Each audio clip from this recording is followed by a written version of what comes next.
السلام علیکم ورحمۃ اللہ وبرکاتہ۔ رسول اللہ صلی اللہ علیہ وآلہ وسلم نے ارشاد فرمایا کہ نماز فجر اور مغرب کے بعد کسی سے بات کرنے سے پہلے 7 مرتبہ یہ پڑھ لیا کرو۔ اگر اس دن یا رات میں مر جاؤ گے تو تمہاری دوزخ سے ضرور خلاصی ہوگی۔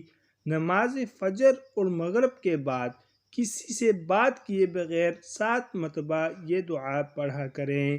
بسم اللہ الرحمن الرحیم۔ اللہم اجرنی من النار۔ اے اللہ مجھے دوزخ سے محفوظ فرما۔ دوستو یہ بہت ہی اہم دعا ہے۔ فجر کے بعد اور مغرب کے بعد 7 مرتبہ دوزخ کی پناہ آپ اس دعا کے ذریعے مانگ سکتے ہیں۔